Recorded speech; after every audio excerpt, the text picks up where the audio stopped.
presentation, if it's printed or distributed, please make sure you spell check it. I know that sounds minor, but it really can take your resume, for example, down a notch if a lot of spelling errors are found. I mean, there's enough software out there, we can usually check it ahead of time. It's not really hard.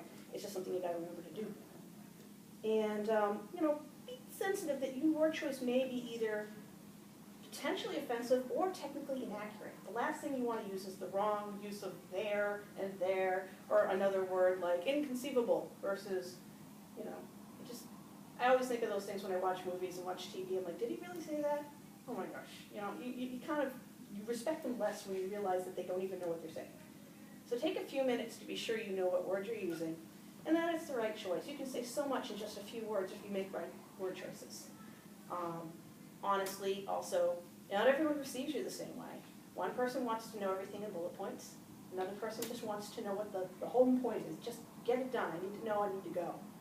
And other people really want to understand the why behind it. And so when you give that presentation, you may have to focus on each of those little tidbits a little bit to make sure that you're reaching the entire audience and not just like 2 people. I find that, you know, membership in organizations like Toastmasters International, if you've heard of them, they can train you to be a better professional speaker. And what's nice about that is you can avoid the wonderful and dreaded ums and ahs that your brain says when it can't keep up with your mouth. I've also learned a lot about communication, even though it isn't directly, you know, taught, through a strong contact networking group that I'm so associated with called BNI. It's called Business Network International. One of the things I find is they don't really teach networking in school. They probably should though, because that's how you land most of your jobs. It's also how you build your client base if you are in that kind of field. Or in general, just how you network with people in life. It's useful. And their primary goal is to focus specifically on whom we're looking for, that ideal client, and train them how to recognize and listen for the right cues that tell them to interact with that person, and you know, refer them back to me. And being told to ask for a very specific, what exactly are you looking for? For me, would be the 30-something soccer mom. She's got a job, a couple of kids, a dog. She's dropping them off, going to work, talking to her friend during lunch, texting, checking her messages, getting in the car, picking the kids up, taking them to, let's say, soccer, and rushing home to reheat dinner that she cooked on Sunday because she didn't have time. That's my ideal client. It may seem kind of weird because I generally say anyone with skin can be a customer, preferably with a pulse. But honestly, the reason I focus on them is they're the ones who need me the most. They don't have any time. They want quick, affordable, easy skincare that actually is going to do something to minimize the wrinkles and the stress lines that are showing up on her face. She's starting to notice them in the mirror now. And she doesn't want to spend too much time with me either. She knows I need like 30 minutes, maybe an hour of her time to figure out what her needs are and see if I can help her. But when I do, it's going to save her time later. She's going to get compliments. She's going to feel good about herself. And she's going to be able to take that breath and smile in the mirror before she dashes off to her next activity.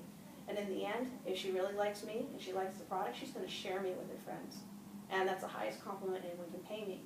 So I would train these other people in my group, I'm looking for this. So when you're at work and you're working on a project, and maybe you have to delegate tasks to a colleague, you need to sit down and go, what needs to be done, who's the best at it, who do I have as resources, and you would sit there and figure out who's the best person to take care of each task, and you delegate, you check in with them. You'd be making sure that the project is on time, if not early, or on budget, whatever. And when people see that you've got your act together, I'm going to try to avoid cussing, you know, they appreciate you a whole lot more. They know you're the go-to girl, the reliable person that they want to take care of things, because it's going to get done, it's going to get done right. Who wants to do something twice, right? That's painful.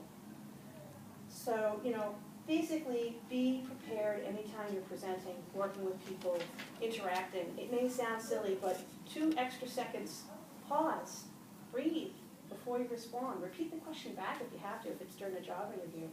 I find those little clues are very helpful in making sure that you say what you actually wanted to say, not the first thing that happened to roll out of your mouth.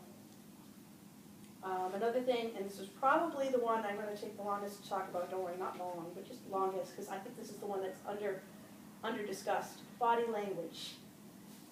Now, yeah, you might be like, okay, no problem, whatever, but I already see 2 or 3 people in this room who have done something on this list I'm going to cover in a second. Now, I've been guilty of it too, it's okay. But do you know that over 50% of communication is nonverbal? Do you realize how important that number is? Let me say it again, over 50%.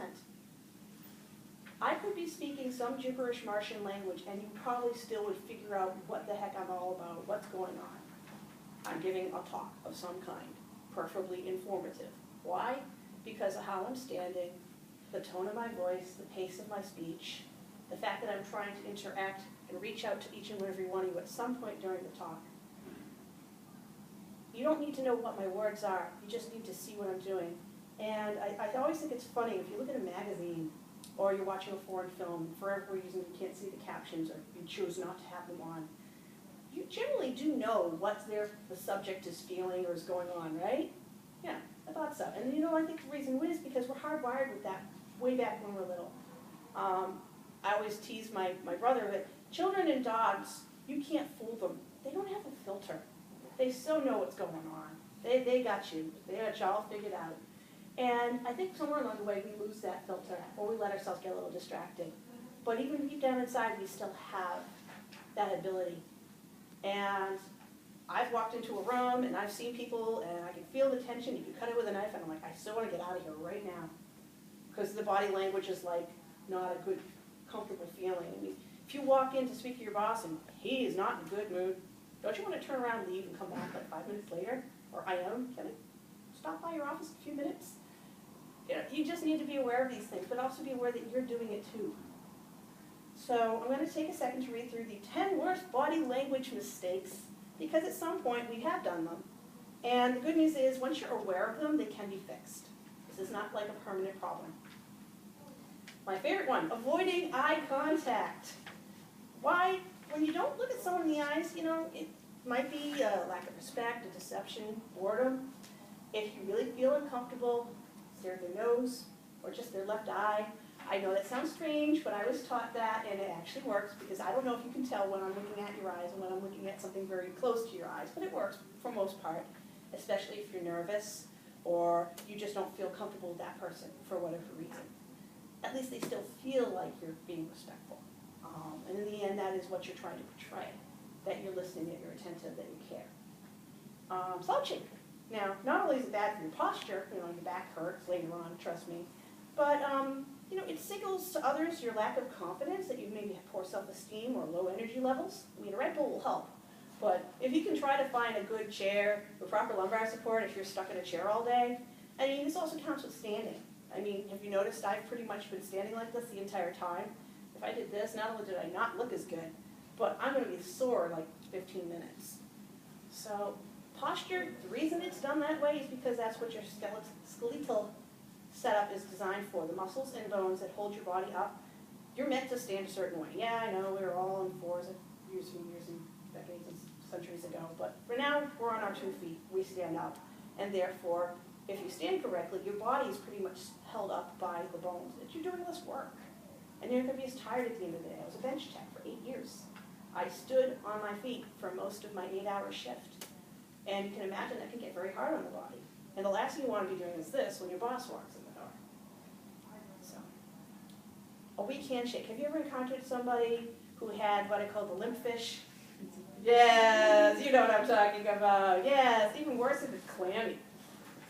We're not going to go there. I'm not here to diss people. But, you know, it's important that you have a firm handshake. On the other hand, don't be like a vice. Don't cramp down so hard that there are white knuckles. That actually can be a little aggressive. And sometimes I find when I'm shaking hands with a man, I'm having trouble gauging how strongly I want to shake hands with him, but I don't want to give him the loose hand because he's just going to, they write you off. So a couple times I'll surprise someone with that firm handshake, but you know, they take a little longer to like, assess me. He's like, okay, something's going on in the back of their head. They are reading you. They don't know what they're doing, but they're reading you. So folding your arms, you know, you're sitting there. I know that seems not very bad, but it's a closed gesture, and it sends a defensive, closed off disinterest, or that they don't believe you. And, you know, you'll catch you. Watch tomorrow or the next day, let's say Monday, you're back in class, and look around at your classmates, and you will catch people doing this. It's like a game almost. Looking down. You know, everyday interactions, you might look comfortable, self-conscious. Just, at the end, it kind of goes right with the eye contact. Why wouldn't you be looking right at the person who's talking at you? It's like, hey, you paying attention? And I think a lot of the reason we look down is because we're trying to think of something to say, or we don't know what to do with our bodies. So it's like, if I look down, they can't see me because I can't see me. Like a little kid when they play hide and seek, they figured, and my nephews are inspiration for that one. Angling your body away from others. This is probably more important when you're sitting versus standing, but have you ever noticed when you're in a classroom or, talking over the dinner table, and you get that one person who's kind of leaning in, they really seem engaged. They really seem like they're paying attention. Or if you have someone who's kind of shying away, kind of a little discomfortable, I think that has to do with the fact that they're trying to give themselves some physical distance and protect themselves. Now, it's not an uncomfortable thing necessarily, it's just subconscious that we might be portraying a disinterest in the topic, or maybe you don't believe that person, maybe you're kind of questioning their authority on what they're talking about. But I think especially with the interviews, leaning in versus leaning back. Not saying you have to be across the desk, but just leaning slightly forward will project that interested demeanor. Now, fidgeting and touching your hair. Thankfully, I don't think I've caught any of you girls doing that. But I have some friends back home who, they're like doing this and flipping and doing that. And I know I sometimes fidget with the 2 or 3 loose hairs around the headband or whatever because it's like itching or driving me crazy. But for the most part, it's just there. Leave it. If you really need to fix your hair, there's always a break at some point for you to go to the ladies' room and tidy it up. If it's really distracting, pull it back. When I was in the lab, I pretty much always had it in a ponytail or a bun. I actually, at one point, had cut it really short, which wasn't so flattering. But it was more to be practical. I just didn't have the time to be dealing with it. It was a distraction. Let me think here. Oh, yes, invading other space. Now, you may not run into this now, but, if you're like, pardon me, I'm going to be fresh. If you're less than a 1.5 feet away, this is wrong. I don't care if you're just leaning over your colleague's desk to talk to them. They're just not liking that. They may not say anything if they're really polite, but the reason is that there's just a comfort zone that we have. We're kind of giving, I'm not like totally into the whole aura thing, but we have kind of radiation that we give off. We have this sort of space that's ours. If you treat their possessions or their actual office space as if per your own, it's showing a sign of disrespect. Now, maybe if they're comfortable and they trust you and you know this, that's not so bad. But when you're first getting to know them in those first few weeks of the job, first few months, you might want to be a little bit more gingerly about that at first. I mean, if they're handing it to you and saying, yes, borrow my iPad, or, here's my stapler, great. But if you're not saying, hey, can I grab that, before you run over and grab it from the desk, if you're doing it too many times, it's going to start to have an effect. So, just kind of keep that in mind, that people do still want and have personal boundaries. They change over time, but initially you want to give that a little cushion. I mean, I don't know about you, but you probably don't like it when you're crammed on the bus or train and you got someone like right here in your face. No matter what you do, there's no way to get yourself further away from them. And that's usually an uncomfortable ride home. But, what can you do? That's public transportation. But when you're working in a workspace, generally you're allowed enough room to work so that isn't an issue. But I have worked in a lab bench where if I turn right around, there's another bench right here, and of course there's a technician right there. And every time a timer is going off, I'm checking an incubator, I'm going over to another machine to wash pipettes. I only had so many minutes to interact. We got to the point where we worked like a fine machine to not ever bump into each other, to always have just enough space. But it took time and effort. And I think when they saw that I was making that effort, they appreciated it more. And so when you do have to share workspace, just kind of keep that in mind. Other than that, glancing at the clock. I don't think there's a clock in here, but your watch or your digital device counts. And so if you can, try to avoid doing it. Try not to get caught, please. But I mean, it's just a matter of people have places to be. Their time is important as yours is too. And when you're with someone, you're having a meeting, let's say you're having a quick half-hour coffee talk with someone, be respectful of time. I know, we have this whole running late thing. I'm the same way. I always have to get there early to kind of compensate for it.